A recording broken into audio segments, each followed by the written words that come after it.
No man's land पर ये वो पिलर है जो भारत और नेपाल को बांटता है। जी हाँ, ये अगर इस तरफ देखें तो नेपाली हिंदी में वो अंक लिखे हैं जो इस पिलर की संख्या को बताता है, जबकि अगर आप इस पिलर के चारों तरफ घूम लें तो भारत दूसरी तरफ, इस तरफ ये भारत आता है और ये बिल्कुल नोमैंस लैंड है, यानी कि इसके आगे आपको नेपाल और भारत की सीमा शुरू हो जाती है।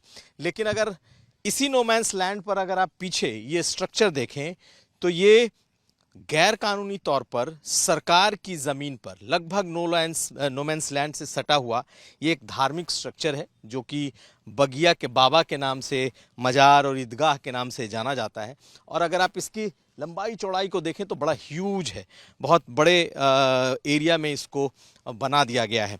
न जाने कब से ये बना हुआ है, लेकिन ये पूरी तरीके से भारत नेपाल सीमा पर जो नोमैंस लैंड है उससे सटा हुआ ये धार्मिक स्ट्रक्चर है। 2 महीने से इसके कागजात मांगे गए और जब कागजात नहीं मिले और सरकार के अभिलेखों में ये सरकारी तौर पर दर्ज है, तो फिर समझ में आया कि ये तो पूरी तरीके से अवैध है। इस तरीके से जब आप एंटर करते हैं तो पता ये चलता है कि अब आप नोमैंस लैंड के उस स्ट्रक्चर में पहुंच गए और देखें कितना बड़ा ह्यूज, तकरीबन 2 एकड़ में ये बनाया गया है। और इसमें न तो कोई इसका मुतवल्ली इस वक्त मौजूद है, ना ही कोई जिम्मेदार लोग मौजूद हैं, क्योंकि सबको मालूम है कि नोमैंस पर लैंड पर बना हुआ ये एक इलीगल धार्मिक स्ट्रक्चर है। आप देखें इस तरफ तो बाकायदा इसके ध्वस्तीकरण की कार्रवाई शुरू हो चुकी है। बाकायदा बुलडोज़र इसके भीतर आया हुआ है और इसे कभी भी तोड़ने की शुरुआत इसको की जा चुकी है। तो ये इतना बड़ा स्ट्रक्चर इस नोमैंस लैंड पर भारत नेपाल सीमा पर इतना सेंसिटिव, इतना संवेदनशील है कि अब जो ये कार्रवाई है वो दिखा रहा है। इसके बचाने के लिए कोई सामने भी नहीं आया, क्योंकि सबों को मालूम है कि ये कब्जा कर बनाई गई भूमि पर ये पूरा स्ट्रक्चर खड़ा है। देखिए ये बाकायदा बुलडोज़र है जो इसने कि लगभग आधा हिस्सा तोड़ दिया है और इसके पूरे ध्वस्तीकरण की कार्रवाई चल रही है। तो कुल मिलाकर के बहुत ही संवेदनशील जगहों पर ऐसे ऐसे धार्मिक स्ट्रक्चर बनाए गए हैं जो कि कहीं ना कहीं भारत की सुरक्षा के साथ भी खिलवाड़ करते हैं। ऐसे में भारत नेपाल सीमा पर बने हुए ऐसे तमाम जो धार्मिक स्ट्रक्चर हैं उनकी पहचान की जा रही है और बाकायदा उसकी अगर वो सिद्ध हो जाता है कि ये सरकारी ज़मीन पर है तो उसके ध्वस्तीकरण की कार्रवाई भी होती है। 3 बातें हैं, या तो सरकारी ज़मीन हो, या फिर अगर सरकारी ज़मीन पर कोई इस तरह का धार्मिक स्ट्रक्चर बना है, या फिर कोई मदरसे बने हैं, या फिर ऐसे मदरसे जिसका कि कोई उसके बारे में किसी को कोई जानकारी ना हो। तो ये तमाम ऐसी चीज़ें हैं जो अब सरकार ने इन्हें ध्वस्त करना शुरू कर दिया है।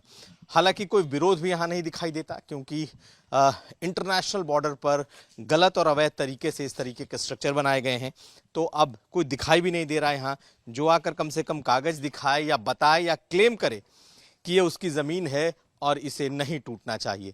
सबको मालूम है, पूरे इलाके को यहाँ मालूम है कि ये गैर कानूनी तौर पर दशकों से बना हुआ स्ट्रक्चर है। लेकिन अब जब कागज़ मांगा गया और अब जब सरकार ने पूरी तरीके से खोजबीन के बाद तय कर दिया है कि इसको अब ध्वस्त किया जाएगा, तो ये ध्वस्तीकरण शुरू हो चुका है। कहीं कोई विरोध नहीं, वजह ये गैर कानूनी है। सरकारी ज़मीनें जब खाली कराई जा रही हैं तो सरकारी अधिकारी भी मौजूद होते हैं।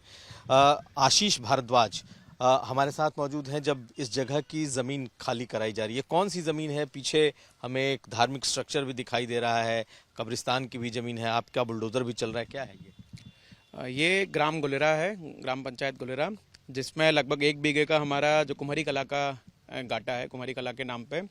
यहाँ यूजुअली कुम्हारी कला के नाम पे पट्टा दिया जाता है हम लोगों का। जब हमें इसकी सूचना मिली कि बगल में जो कब्रिस्तान स्थित है और ईदगाह के नाम पे भी गाटा है और अंजुमन कमेटी के नाम पे भी यहाँ जो 2-3 गाटे हैं, जब हमें मौके पे सूचना मिली कि ये कुम्हारी कला का गाटा है जो हमारा एनक्रोच हो रखा है इसी में, तो जब हमने आज सुबह से यहाँ पैमाइश करवाई और हम जब मौके पे पता चला कि यहाँ कुमारी कला का लगभग 1 बीघा का जो गाटा है हमारा, तो उस पर कुछ एनक्रोचमेंट हम लोगों को पता चला, तो मौके पे हम लोगों ने कार्रवाई की। इस तरह की कार्रवाई आप लोग लगातार कर रहे हैं पूरे क्षेत्र में? नियमित हम लोगों की कार्रवाई चल रही है। कल भी हम लोगों ने कुछ सरकारी ज़मीनों से अतिक्रमण हटवाया है। पूरे जनपद में ही ये अभियान काफ़ी तेज़ी से चल रहा है और आगे भी मुझे उम्मीद है नियमित रूप से हम लोग इसको अंजाम देंगे। बहुत सारे लोग हैं, आप लोग यहाँ के स्थानीय हैं जी? ये बताइए कि ये क्या अतिक्रमण में था, क्या है ये? अभी सर हम तो यहाँ के रहने वाले नहीं। क्या है सर इसको, क्या नाम है आपका? सर अशरफ हुसैन।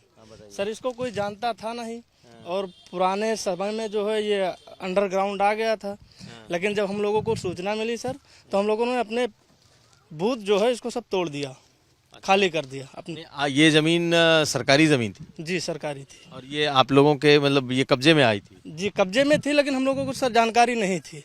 अब जब बाप दादाओं ने कब क्या किया था, कब इसकी बाउंड्री हुई थी, हम लोगों को तो पता ही था ही नहीं मालूम था। अब आप लोगों ने खाली कर दिया है? जी हमने खाली कर दिया है, लेकिन सर छोटी सी अपेक्षा है कि जो हमारी कब्रिस्तान की उधर जमीनें हैं उसको एसडीएम साहब से मैं अपेक्षा करता हूं कि उसको खाली करवा दिया जाए। उस पे किसने कब्जा कर रखा है? सर कब्जा किसी का नहीं सर, उस पे रास्ता हो गया है। अच्छा, तो रास्ता वहां पर सर दर्ज नहीं है, वो कब्रिस्तान की ही जमीनें हैं, लगभग 5 बिस्वा जमीनें हैं। तो अगर वो खाली हो जाती तो ठीक था। ये कब से कब्जे में था, मतलब कब से बाउंड्री में था? और सर अब ये तो हम लोग पैदा ही नहीं हुए थे। अच्छा, तो क्या बताएंगे सर। क्या नाम है आपका?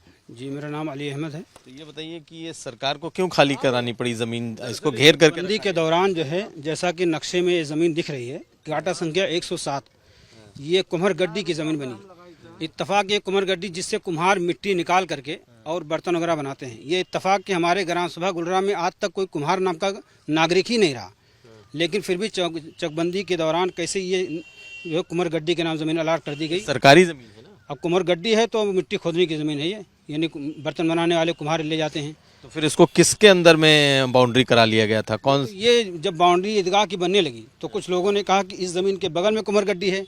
जब उस वक्त भी लेखपालों ने नापा होगा तभी तो ये बाउंड्री बनी, ऐसे तो किसी ने बना नहीं लिया होगा। क्योंकि ये जो बाउंड्री बता रही है काफ़ी बड़ी ज़मीन रकबे में कब्रिस्तान का है। इतनी बड़ी बाउंड्री खींचने वाला सरकारी विभाग ही से ये फंड से बना है, और सरकारी विभाग से फंड से बना तो कोई लेखपाल या कोई एसडीएम कोई ना कोई आकर के नापा होगा तभी इसकी बाउंड्री हुई है। तो भीतर कब्रिस्तान के भीतर में था ये? कब्रिस्तान के कोने पर ये ज़मीन निकली है जो कुम्हार गड्डी के नाम से गाटा संख्या 107 है, जो नक्शे में भी मौजूद है। तो आप लोगों ने खुद से खाली? हाँ खाली कर दिया भैया, कुम्हार गड्डी की ज़मीन है तो फिर उसकी ज़रूरत क्या है। तो बहुत जगहों पे लोग सरकारी ज़मीनों को खुद भी खाली कर रहे हैं, और जहां पर अगर कोई स्ट्रक्चर बना है तो उसे हटाया भी जा रहा है। नीरज कुमार के साथ कुमार अभिषेक, श्रावस्ती, आज तक।